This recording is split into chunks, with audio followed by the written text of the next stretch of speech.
Hello, I'm Michael Seminara, Curator of the Historical Collection at the Institute of the History of Medicine at Johns Hopkins. Today, we'll discuss Henry Barton Jacobs, the Jacobs Room, and the Jacobs Collection. Born in Massachusetts and educated at Harvard, Henry Barton Jacobs came to Baltimore in 1887 to work as physician to Robert Garrett, former president of the B&O Railroad. After Garrett's death in 1896, Jacobs moved to 3 West Franklin Street, next door to William Osler. Jacobs became part of the group Osler referred to as the Latchkeers. These were young physicians who were given access to Osler's private library. Osler would use the telephone at 3 West Franklin, as he preferred not to have one in his own home. It was around that time that Jacobs likely became interested in book collecting. 1896 was also the year Jacobs joined the faculty at the Johns Hopkins School of Medicine. Bacteriology and tuberculosis specifically were areas of interest for him.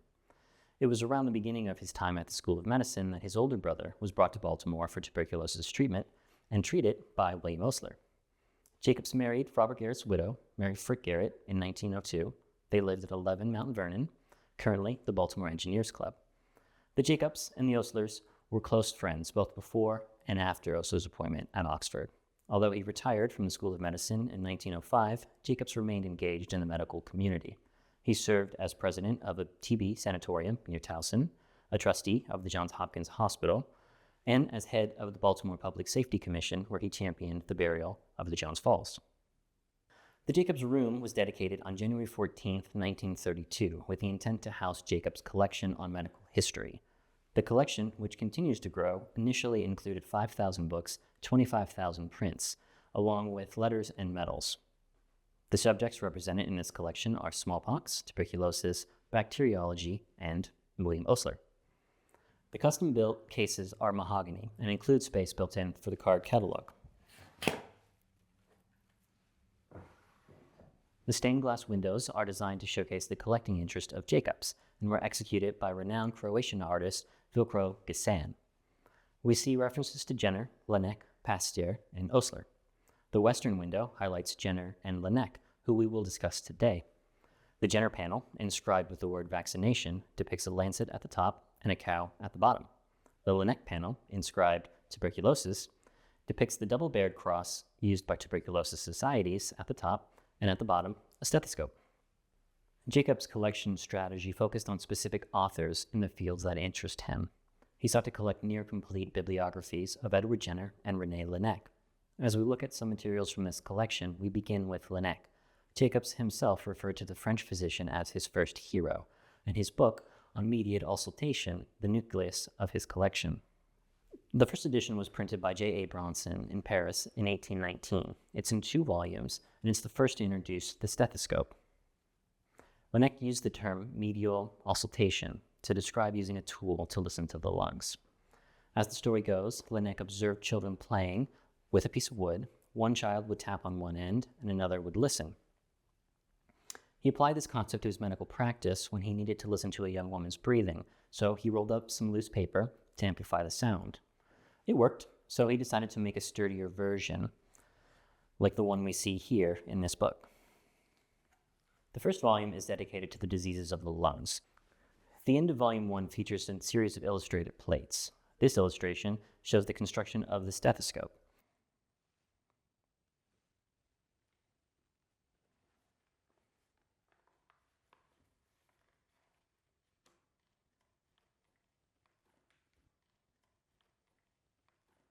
The second volume focuses on the diseases of the pleura. Laennec's stethoscope would have looked something like this, sturdy yet compact enough to fit into a doctor's bag. Breaks apart into 2 pieces, and then can be refit together with a removable earpiece.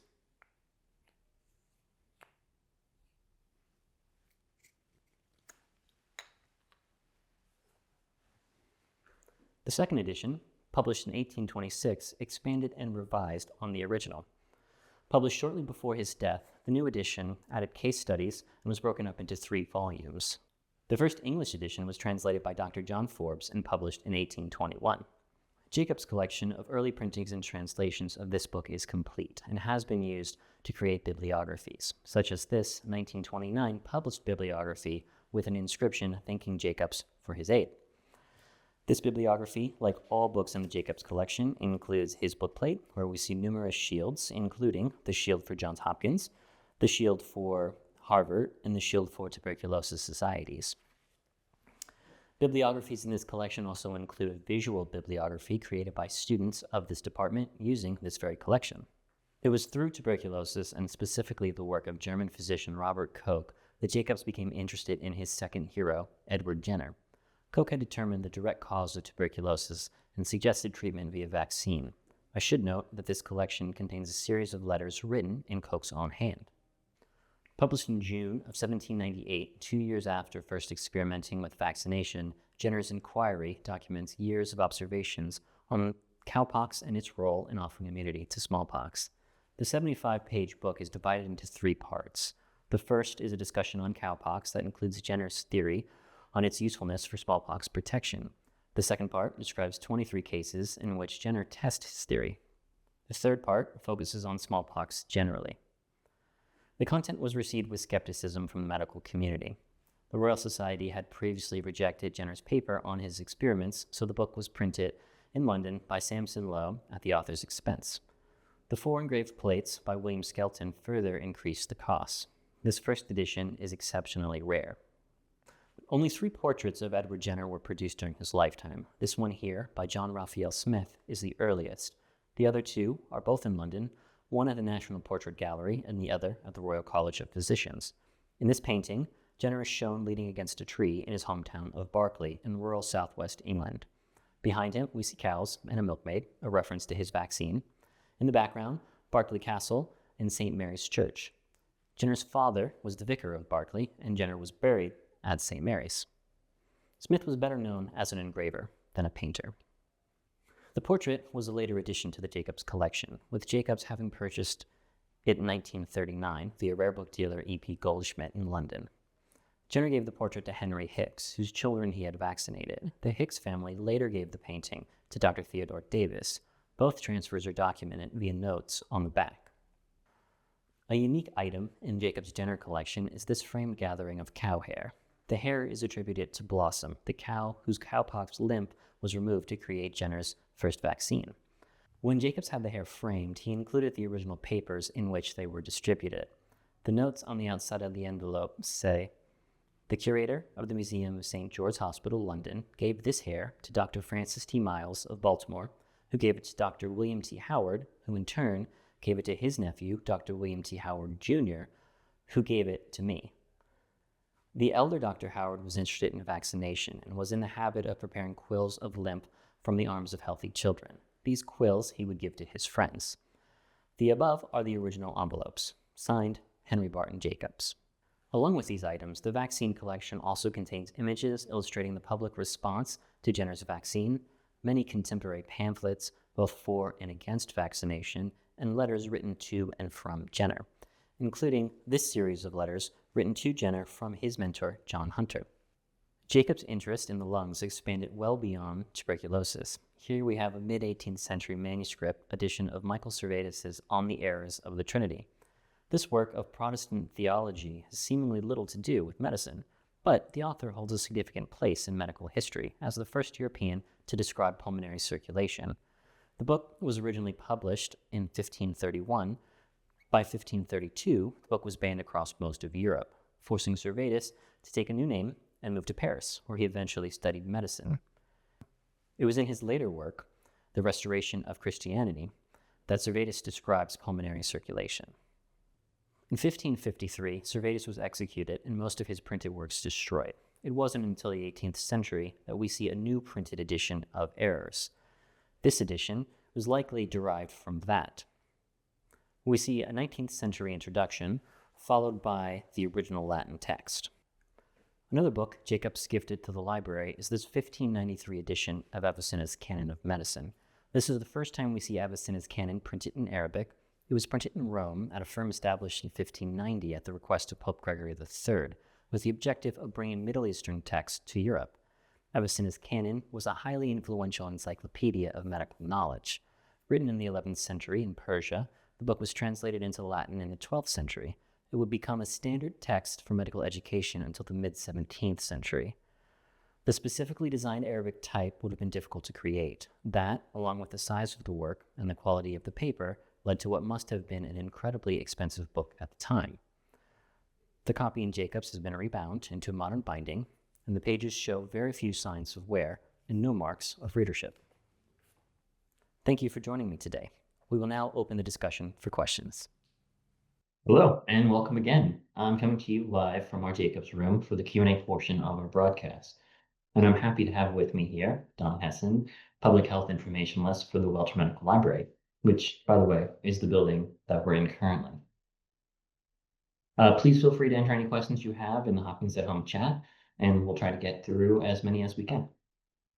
Well, let's get started right now with one question that some of you might be interested in, is about the latchkeyers connection. You mentioned, Michael, that Jacobs was one of William Osler's latchkeyers who had 24/7 access to Osler's own library. How much of the Jacobs collection's organization or philosophy was inspired by Osler's own approach to collecting? It's a great question. And I would say that Osler and Jacobs have very different collecting philosophies, but they're definitely related because it was Osler that got Jacobs interested in collecting in the first place. And I say this likely because when Jacobs first came to Baltimore, he was fairly new as a physician and he had spent years previously traveling with Robert Garrett. So he really wouldn't have had a place to put books that he was collecting. So we can assume that he didn't really begin collecting books until he met Osler, saw the library, and was definitely influenced by Osler's collecting philosophy. Although Jacobs' collection is different in that it's very specific. Jacobs focused on certain authors and certain subjects, whereas Osler collected a lot more broadly, not only in the history of medicine. Osler collected literature as well. And also, Osler was known for his bibliomania too. So Osler was known as someone who was obsessed with purchasing books. And that's not a term that's ever been applied to Jacobs, although we know that they did go together on book buying trips and they shared catalogs and they talked about auctions, but they did have slightly different philosophies. Well, Cindy has a question that's somewhat related. And was it common for doctors at that time to be so dedicated to book collecting? Or were collections like this more commonly housed with institutions like hospitals? It's a great question. That is a good question. Yeah. So the answer is really both, right? So a lot of hospital and university libraries really began with gifts from either faculty or for med schools physicians, right? So it was pretty common at this time for physicians to become book collectors. Osler was surely not the only physician out there buying books. A lot of physicians across the world really were interested in book collecting. And they were usually interested with the intent of eventually giving their books to an institution. I think everybody knew that there's a limited number of space you have in your home for books, and eventually you will have to get rid of them. So it was always intended, I think, for most collectors to place their books within an institution at some point, and institutions were always ready to accept them. Well, here's another question. Who had the better collection of books, Osler or Jacobs? Thanks, Mike. That's a good one, too.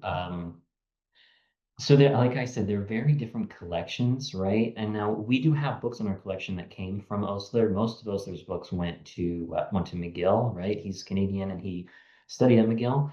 Now the Osler collection, McGill is absolutely incredible, and so is our Jacobs collection here. But they're very different. And the thing about Osler's habit of book collecting is that he was so interested in finding the rarest, the most valuable, the most expensive books you can find, that we even have a series of letters between Osler's wife and Jacobs kind of complaining about how obsessed he was with finding incredibly expensive books. And now Jacobs also bought very expensive books, but he wasn't constantly on the hunt for the first edition, the rarest and the most expensive. And a lot of that's probably because Jacobs' collection really is somewhat self-contained. Good question. Well, since we're in the Jacobs room, was the Jacobs room built exactly to fit the collection as it was in 1932? Or did they factor in space for expansion? Since the collection continues to grow, how do you decide which modern acquisitions are worthy of being housed in such a specific, historically themed room? That's a great question. So yeah, our collection, this room was always, so as I had mentioned in the video, these are custom built shelves and they were always meant to hold this collection. The windows are custom built and they were meant to showcase the collecting interest. But there was always plans for this collection to expand. And Jacobs actually, when he gave us this collection, he gave us the funds for an endowment so we could continue growing the collection. And we grow in the areas that were of interest to him. So I do buy books for tuberculosis and for vaccination, although there are some areas where it becomes pretty tricky. So for instance, um, Laennec, the inventor of the stethoscope, we have every book written by Laennec. So I'm not buying any new Laennec because there aren't any other editions that aren't already in this room. But for same thing for the books of William Osler. We have a complete Osler bibliography in this room too.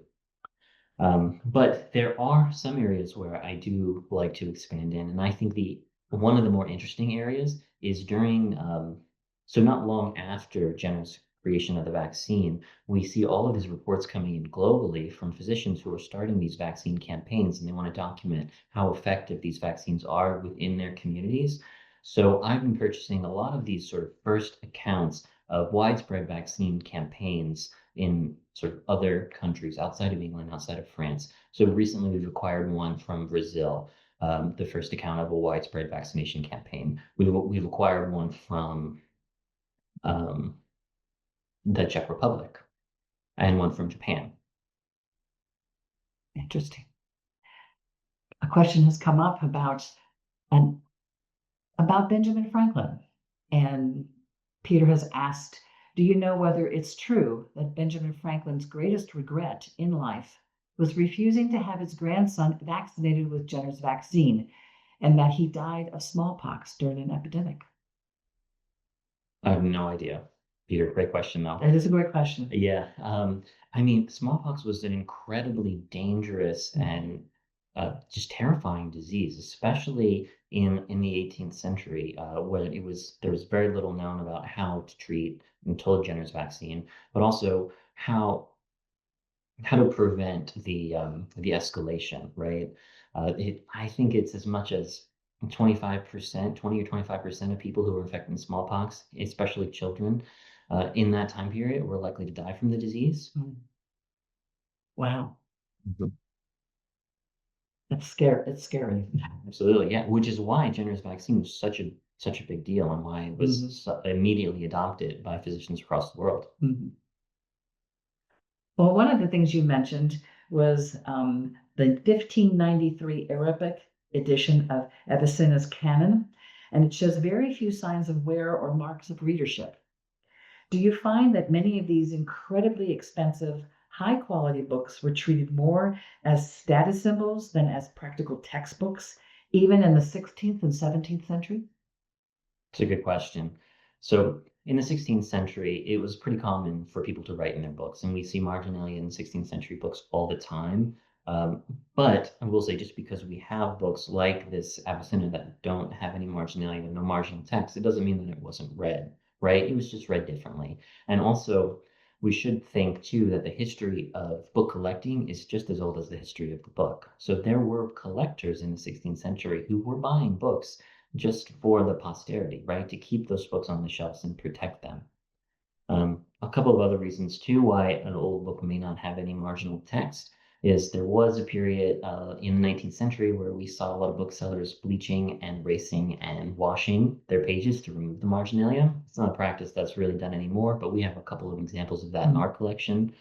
And also sometimes when books were rebound, the marginal text was cropped. None of those is the case for this particular edition of Avicenna's Canon. Likely it was just a clean copy that happened to be sought after by a particular collector. And if we look at most of the books in the Jacobs collection, it seems pretty clear that he preferred buying those clean copies, so copies without any marginal text, which can sometimes be more sought after by collectors. Cool. Alice has noted that the Jacobs room is the perfect space for 19th century books. She's asking, what is the most surprising thing a modern medical student usually discovers when they sit down in the Jacobs room and actually handle these centuries-old books? It's a good question, Alice. And honestly, I think one of the things that students really enjoy about being able to work with these books is the fact that they can handle them. And now Jacobs, just because of the kind of collector he was, collected books that were in very good condition. So all of the books in this collection can be handled by researchers under supervision, of course, and we do let them handle the books. We support them on pillows, and students can flip through them carefully. And I think that's really, for a lot of students who haven't worked with old books before, it's the most sort of exciting part for them is the fact that they can actually hold these books, feel the pages, and read them just as somebody would have read them 200, 300 years ago. And part two of that, and do you think something would be lost if we designed a Jacobs room for 21st century medicine that was entirely digital? That's an interesting question. Yeah, that is a good question. It is a good question. So, yes, I think something would be lost. I mean, I think there's lots of importance in maintaining digital libraries because they allow us to access books without having to travel to actual libraries. Also, we can think of digitized books as a sort of preservation medium, even the paper can really last centuries. And we know that because we have centuries old paper in this collection. But you do lose something when you look at a book online. You lose the materiality of the book, right? And also being in a great space like this to do your research, I think is a good motivating factor to get your paper done, you know? So I'm definitely pro digitization, and it's important to have copies of books in digital libraries, but they'll never replace libraries. Well, Peter's asked, where will the John Singer Sargent painting of the Four Doctors hang after it is refurbished? Good question. The famous Eakins painting of the Gross Clinic and Agnew Clinic, I believe, are now in the Philadelphia Museum of Art rather than at Penn or Hammond medical schools because of their extremely high value. I think for that question, Peter, so the Sargent painting will continue to live in our West Reading Room. So that's the second floor of this building. It's lived here for decades. It was actually restored in that very room. So it's not going anywhere. And actually, if you want to tune into another Hopkins at Home program, on May 14th, there will be a program all about that painting and its restoration. Let's see, what else? One question about the stethoscope. Sure. Let's try that. It's fascinating that Laennec's first hero status began with a simple observation of children playing with wood. In the collection, you have the first edition and replicas. How do visiting medical students react when they see how low tech the origins of such fundamental tool really were? So it's so we actually do have a couple of classes of students come in just to see our Laennec collection, but also they're interested in the history of the stethoscope, and they are always what they're most interested in is to see how functional it actually is, right? So since the one that I used in that video was an actual replica, right? So it's a modern recreation of Laennec's stethoscope, means we can actually allow students to use it, test it out, see how well they can hear the lungs, along with some of our other modern stethoscopes. So we do have classes of students come in and we kind of walk through the progression of the history of the stethoscope, and they can hear the differences in the changes of technology, right?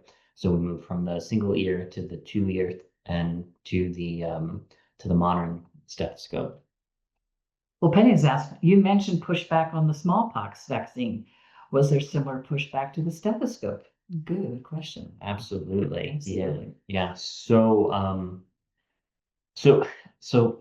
Laennec's book was interesting, right? So it's called Media Auscultation because he's talking about a new media for listening to the lungs, right? And this new tool that no one's used before is stethoscope. And there was really not much pushback. I mean, people liked the idea of no longer needing to put their ear right up to another person's chest to hear their lungs. Especially women. Especially women, especially in the 19th century when Laennec was operating. And there was all of this, there was less known about this sort of the germ theory, right, and the transfer of disease through touching patients. But still, people preferred to keep their distance when possible. So I would say that Laennec's stethoscope was really a big hit. And I don't know if I've seen many written works in which stethoscope is not recommended after its invention.